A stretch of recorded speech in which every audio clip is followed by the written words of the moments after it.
devil, whose business is to pervert the truth, mimics the exact circumstance of the divine sacraments. He baptizes his believers and promises forgiveness of sins. He celebrates the oblation of bread and brings in the symbol of the resurrection. Let us therefore acknowledge the craftiness of the devil, who copied certain things of those that be divine. What is truly sad, however, is that when we cease the idea that the stories from Christianity, Judaism, Islam, and all the others are literal history, and accept them for what they really are, which are purely allegorical expressions derived from many faiths, we see that all religions share a common thread, and it is this unifying imperative that needs to be recognized and appreciated. Religious belief has caused more fragmentation and conflict than any other ideology. Christianity alone has 34,000 different subgroups. The Bible is subject to interpretation. When you read it, you say, I think Jesus meant this. I think Job meant that. Oh no, he meant this. So you have the Lutheran, the Seventh-day Adventist, the Catholic, and a church divided is no church at all.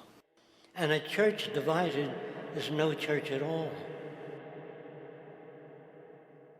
And this point on division, which is a trademark of all theistic religions, brings us to our second failure of awareness, the false assumption of separation through the rejection of the symbiotic relationship of life.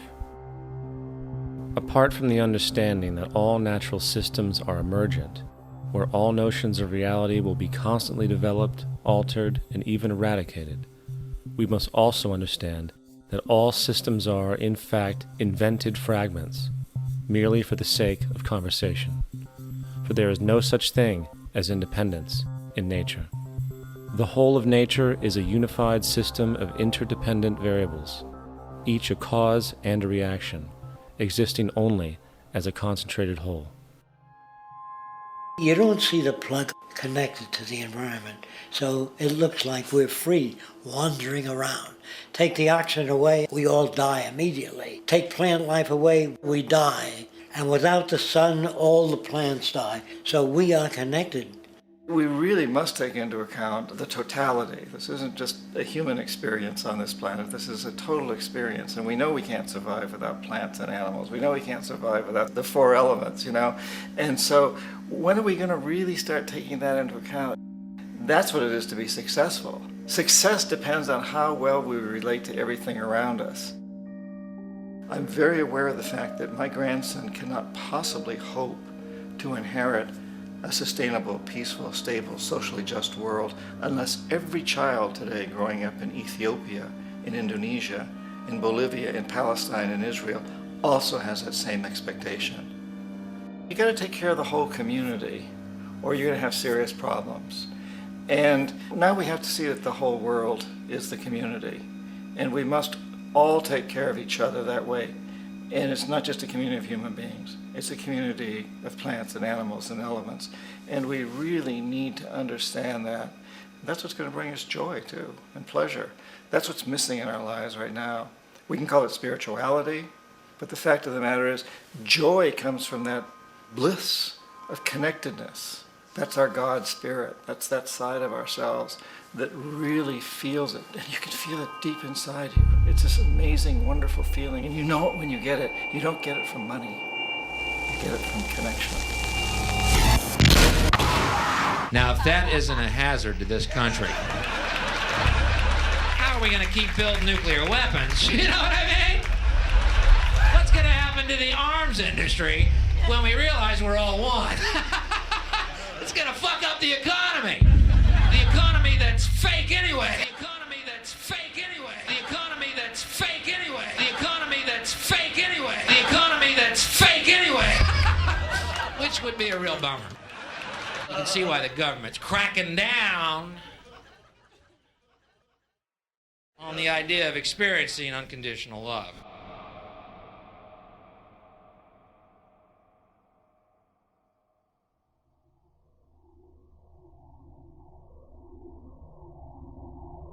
Once we understand that the integrity of our personal existences are completely dependent on the integrity of everything else in our world, we have truly understood the meaning of unconditional love. For love is extensionality, and seeing everything as you and you as everything can have no conditionalities. For, in fact, we are all everything at once.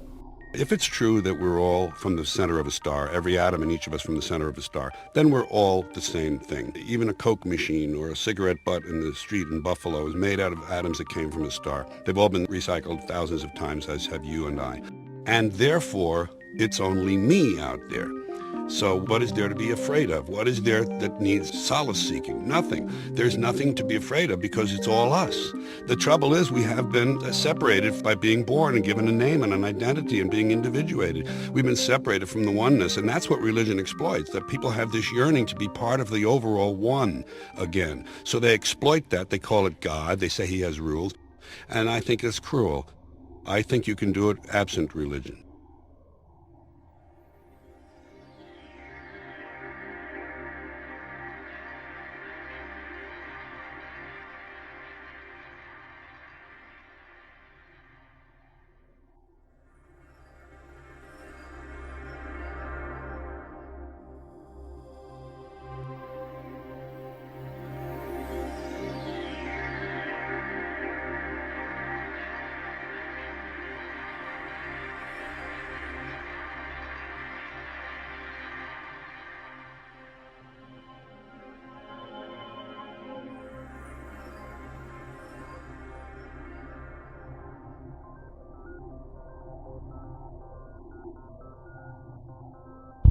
It's time to claim the unity our outmoded social systems have broken apart, and work together to create a sustainable global society where everyone is taken care of and everyone is truly free.